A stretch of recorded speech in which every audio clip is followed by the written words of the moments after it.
欢迎来到392炒店。那接下来我们要制作什么呢？我们来制作一般我们餐厅不管是大宴或小桌都喜欢吃的一种料理，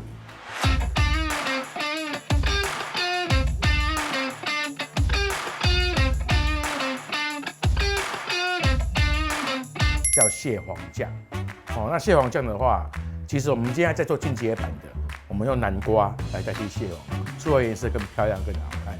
那其实一般的人以为说蟹黄酱又要炒啊，又要干嘛干嘛，其实很麻烦。我们做一个居家简易版，10分钟之内就完成这道酱。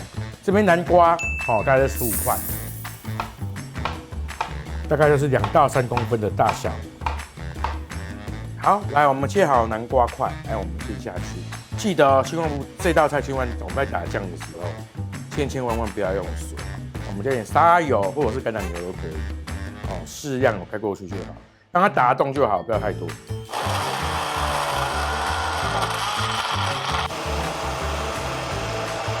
我们把它打好有酱，就很绵密的感觉。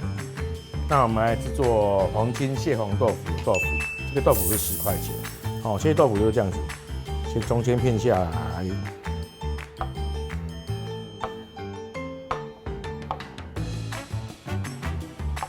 然后我们切一点芹菜珠，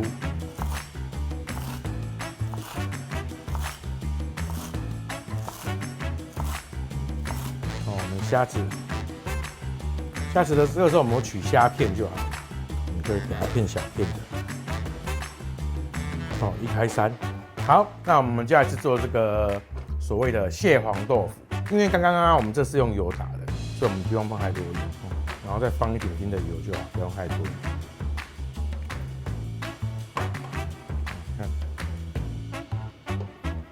好，让它南瓜的味道跑出来就好。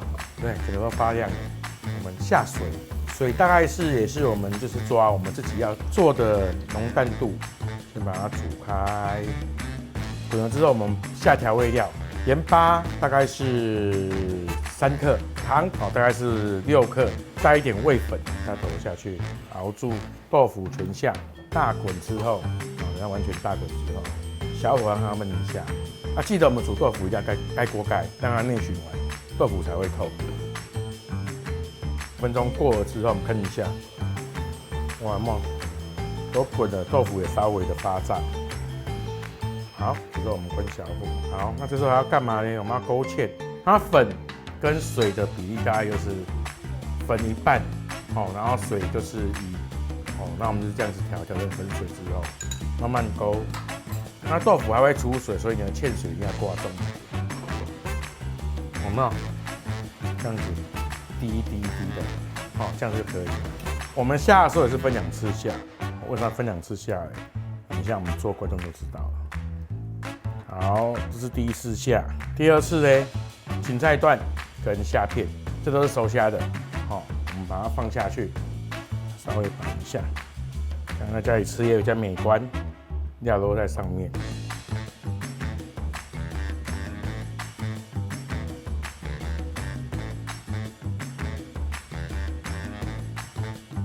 那我们知道黄金海鲜豆腐堡就完成喽，那记得帮我们订阅、分享、按赞哦，谢谢。